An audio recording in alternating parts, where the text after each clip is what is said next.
Queridos amigos, nós vamos dar início agora à nossa segunda videoaula sobre o Livro dos Espíritos. E como tínhamos visto da outra vez, estávamos analisando a introdução, que é a primeira etapa, por assim dizer, desta obra que todos estão já conhecendo ou conhecerão a partir de agora. Esta etapa da introdução, ela tem diversos itens. E nós tínhamos parado quando Allan Kardec estava trabalhando na questão sobre o mundo dos espíritos e a importância dele quanto a que devêssemos conhecê-lo muito bem, mesmo para nós, especialmente, que estamos na matéria, porque estamos encarnados. A ponto de Allan Kardec ter referido na introdução que o mundo espiritual é o mundo essencial, diríamos o mundo matriz, e o mundo físico, chamado mundo material, segundo ele, e segundo, portanto, os espíritos da codificação, poderia até não existir. E isto serve para nós como um balizamento em relação à questão dos valores morais e das vivências que temos do lado de cá, que é o lado ou o plano onde nós vivemos como encarnados. Mas agora nós vamos adiante, ainda na introdução, e vamos nos lembrando que nela Allan Kardec traz a noção, ainda no item 6, de que a vida material é uma prova a que os espíritos devem submeter-se repetidas vezes, até atingirem a perfeição absoluta. E ele diz, é uma espécie de depurador, de que eles saem mais ou menos purificados. Então, neste item, nós vamos tendo uma primeira ideia sobre a reencarnação, a necessidade das repetidas vezes estarmos na vida material para vivermos as provas e as expiações, no sentido de buscarmos, neste longo aprendizado, o nosso crescimento moral, a nossa depuração espiritual, visando ou tendo como meta a noção da perfeição. É claro que, do ponto de vista espiritual, esta é uma questão muito longa. Por isso, nós poderíamos desdobrar, como vamos fazê-lo depois, na ideia de perfeição ao nível que nós podemos alcançar quando ainda na condição de espíritos da humanidade terrena. Mas as noções e os patamares evolutivos vão muito mais adiante, até que nós tenhamos, então, a condição de perfeição sideral e aspectos que serão vistos de futuro. Nós vamos estudar mais adiante, obviamente, a hierarquia dos espíritos e vamos ver a condição dos espíritos puros, que é a meta para todos os espíritos, alcançando a condição humana, tendo conhecimento da sua importância, trabalharem em prol de si mesmos até que alcancem esta realidade daqui a um intervalo de tempo, obviamente, muito longo. Nós nos lembramos, na introdução, quando ele diz a encarnação dos espíritos verifica-se sempre na espécie humana. Seria um erro acreditar-se que a alma ou espírito pudesse encarnar-se num corpo de animal. E é óbvio que Allan Kardec traz essa questão porque algumas culturas ancestrais trabalharam a ideia da metempsicose, que é a possibilidade, portanto, de que espíritos na condição humana pudessem como que viver uma experiência ou mais em corpos de seres animais, dos animais típicos do planeta Terra. Então, isto não é possível, como todos já podem saber. Allan Kardec vai trabalhar essa questão mais adiante com a espiritualidade, de tal maneira que há uma ideia de não haver retrogradação. A ideia de que todo o processo evolutivo alcançado passa a ser patrimônio do espírito, daquele espírito que na condição humana vai evoluir incessantemente, buscando as suas aquisições morais que vão remetê-lo à felicidade e à plenitude evolutiva de futuro. De tal maneira que já na introdução, ele e a espiritualidade deixam isto muito claramente instalado no conhecimento, para que nós não pudéssemos supor que mesmo medidas punitivas pudessem justificar uma questão desse tipo.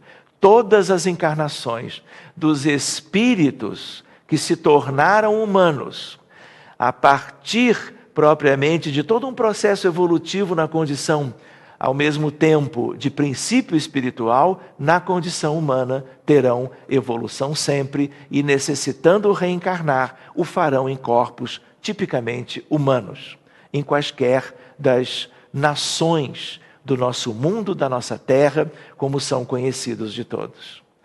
Seguindo adiante, ainda no capítulo da introdução, nós gostaríamos de lembrar que o codificador adianta que os espíritos exercem sobre o mundo moral e mesmo sobre o mundo físico uma ação incessante. Portanto, a ideia é de que há, como nós estamos na obra estudando, que o mundo espiritual e o mundo físico, na realidade, são um mundo só, onde os espíritos vivem ali ou na dimensão que estamos agora, alternando essas duas grandes possibilidades e percorrendo-as de tal modo, vivendo as múltiplas possibilidades no plano físico, mas também as outras múltiplas possibilidades no mundo dos espíritos. Porque o mundo dos espíritos não é um aglomerado de bilhões de seres. Tudo lá é estratificado. E as realidades espirituais de um mundo como o nosso, elas são variadíssimas e elas serão vividas por todos os espíritos e já o estão sendo no curso da evolução, de acordo com as necessidades e o merecimento de cada espírito, quando ele vive na erraticidade durante um punhado de anos, às vezes décadas, às vezes séculos, mas procurando nessas vivências no além ou no além-túmulo, fazer com que elas sejam as mais úteis para a sua evolução espiritual, até que reencarnem novamente para um novo projeto de evolução. De tal maneira que os bons espíritos nos convidam ao bem nesta interação deles para conosco. Nos sustentam nas provas da vida e nos ajudam a suportá-las com coragem e resignação. O mundo não é de provas e expiações, nós não vivemos tribulações em todas elas, nós não seremos testados, provados. Pois bem, a espiritualidade não pode evitar essas vicissitudes. Pelo contrário, eles fazem parte de toda esta programação. Os bons espíritos nos ajudando a que vençamos essas questões, aprimorando com estas vivências, aprimorando as nossas condições morais e espirituais. Ao contrário, os maus espíritos, os espíritos ignorantes de certas questões, nos convidam ao mal. E o codificador nos diz, por que eles fazem isto? É para eles um prazer ver-nos sucumbir e nos assemelharmos ao seu estado, como se eles pudessem e tentassem fazê-lo, e muitas vezes com êxito, que nós não aproveitemos as provas e as dificuldades. E não aproveitando, nós viveríamos, como acontece, como já nos ocorreu e pode ocorrer ainda, uma verdadeira estagnação espiritual. Eles se comprazem com isto. E por que as coisas são assim? Porque o planeta Terra, ele não é um mundo ou uma humanidade como um modelo da vida universal. Pelo contrário, isto aqui é um planeta hospital. Isto aqui é um educandário especial para almas aos bilhões de uma natureza tal que não podem viver em qualquer outro lugar do universo. Pelo contrário, são como que trazidos para esta realidade, e é aqui que estes espíritos e nós com eles, fazendo parte do mesmo todo, claro, estaremos vivenciando aquilo que se faz necessário no cumprimento das vivências das leis de Deus, aqui mesmo onde estamos. A espiritualidade, através dos amigos espirituais da codificação, deixaram, junto a Kardec, a outra noção, e ele nos coloca isto na introdução. Distinguir os bons e os maus espíritos é fácil. Ele chega a dizer extremamente fácil, em função, claro, dos conteúdos. E aí ele diz que a linguagem dos espíritos superiores é constantemente digna, nobre, cheia da mais alta moralidade. Livre de qualquer paixão inferior, seus conselhos revelam a mais pura sabedoria e têm sempre por alvo o nosso progresso e o bem da humanidade. Esta é a característica fundamental de todos aqueles que, seja pela psicografia, seja pela psicofonia, ou eventualmente em função de manifestações, que são manifestações do tipo das materializações luminosas, como eventualmente se fazem presentes em diversas partes do mundo, são influências ou maneiras variadas dos grandes espíritos, dos espíritos superiores, dos espíritos bondosos, nos auxiliarem, nos esclarecendo em tudo aquilo que precisamos conhecer para pautarmos as nossas vidas de uma maneira condizente com o aprendizado cristão, contido especialmente, claro, no caráter cristão da própria doutrina, no Evangelho segundo o Espiritismo, como está lá claramente ilustrado para todos nós. Quando vamos mais adiante, nós nos recordamos que, ao mesmo tempo que ele fala sobre os grandes e bons espíritos, os espíritos superiores, ele também nos fala de que o egoísmo, o orgulho, a sensualidade são paixões que nos aproximam da natureza animal, prendendo-nos à matéria. E é claro, quando ele diz isso, ele também nos refere que essas questões nos tornam afins com espíritos de uma natureza inferior.